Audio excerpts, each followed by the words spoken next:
Assalamu alaikum wa rahmatullah, peace be with you, and welcome to these highlights from the Quran as we look at and reflect upon some of the verses of the Quran every night in Ramadan. While we are fasting every day in Ramadan, we're supposed to be reading one part of 30th of 30 parts of the Quran, and that way we can cover the entire book, reading it during the month of Ramadan. It's the month when the Quran was revealed to the Prophet Muhammad, peace be upon him. And because we can't cover everything we read, we're selecting few verses each night from what we read or listen to from our Imams to study and to think about. In this part 10, for the 10th night of the month of Ramadan, we are reading Surah Al-Anfal and Surah At-Tawbah. These two surahs are kind of joined together, and they have similar subject, and that is war and peace in Islam.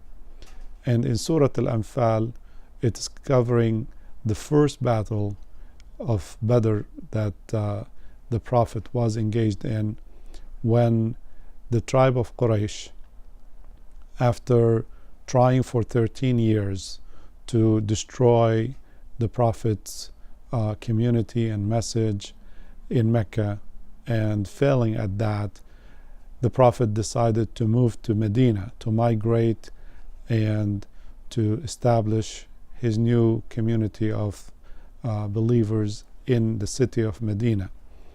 But Quraysh wasn't happy with that, and they amassed an army and decided to invade Medina to try to destroy the new community before it takes hold. So the Prophet was not prepared, so his companions were really shaky and did not think that they can stand to defend themselves in front of a big army that came from Mecca to destroy them.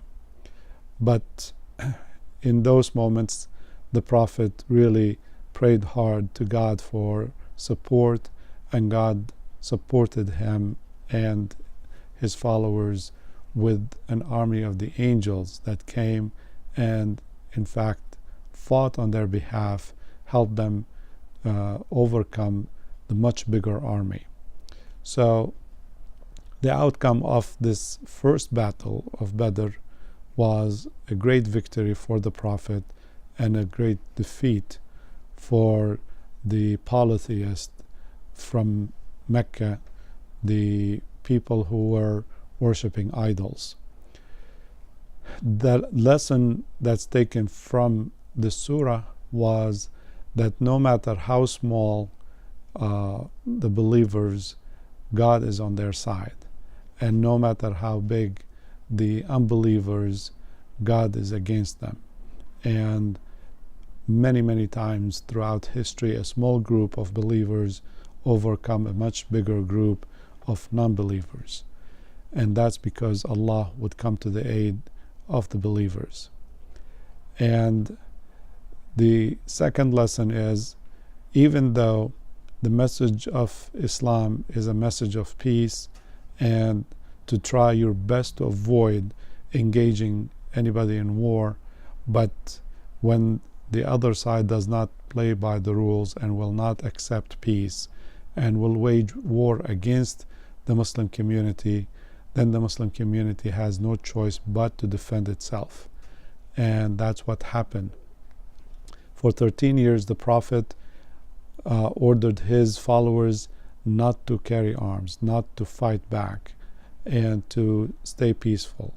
They were tortured, they were killed, and eventually they left. They migrated out of Mecca, and they gave up their homes and their businesses and their money and everything.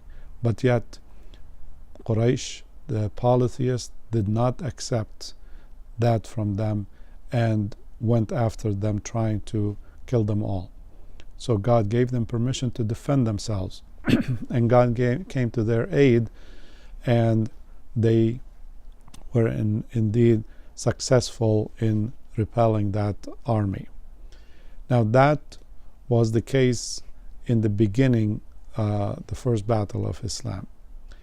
And then several years later, as the Medina community became established and the news spread around, they became a threat to existing systems, including the Roman Empire that was in control of much of the Middle East and North Africa.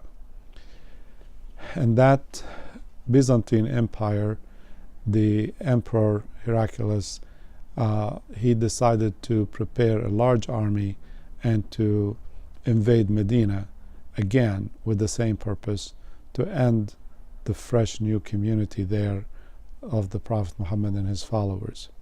So God gave them the permission again to defend themselves, and Surah At-Tawbah covers these events where in the heat of the summer and where the temperatures are really high in the desert, this small army of believers had to cross the desert to go out and meet the much larger Roman army. And it got there, and there was a truce.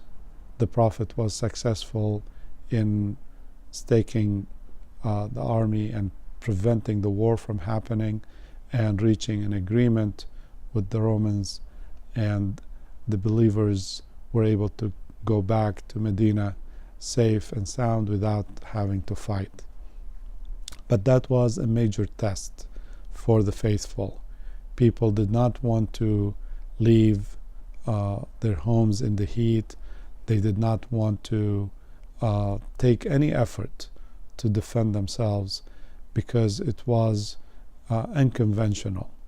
But it was a big test for the believers who would put their trust in God and who would follow the instructions of the Prophet Muhammad, peace be upon him. And it proved once again that when you obey Allah and His Messenger, the outcome is good for you. And that instead of having the Romans invade Medina and kill and pillage the city, the small force that went out to defend scared them off, and no battle was happened. In these surahs we see that emphasis go back to peace, where Allah said to the Prophet, وَإِن جَنَحُوا لِلسَّلْمِ فَاجْنَحْ لَهَا وَتَوَكَّلْ عَلَى اللَّهِ. If the opposing army seeks to have a truce and have a peace treaty, then you should accept that, and you should always seek peace. And that is the ultimate objective, because war does not necessarily solve any conflict, but it is the peaceful negotiations when people realize, when the evil doers realize that by waging war they're not going to be successful, they have to come down to the peace table and reach a deal. That is the approach that Allah encourages us in the Quran to pursue peace, even if you think you're going to lose a little bit and you're compromising. It's better than waging war and people lose their lives in it. There is a very important lesson in these two surahs, and that is while we seek peace and we should do everything in our power to live in peace and govern ourselves accordingly, but if we are attacked, if our homes are invaded and our families are under threat, we do have the right to defend ourselves, and we will defend ourselves. And that is important, to send that strong message to those who wish us ill, that we will not take it laying down. We will defend ourselves. Being a person of peace means you have to be strong too, and you have to defend your life and your family's lives and property. So we will see you tomorrow, inshallah, with another selection from the day 11 of Ramadan. Till then, Assalamu alaikum wa rahmatullah. Peace be with you.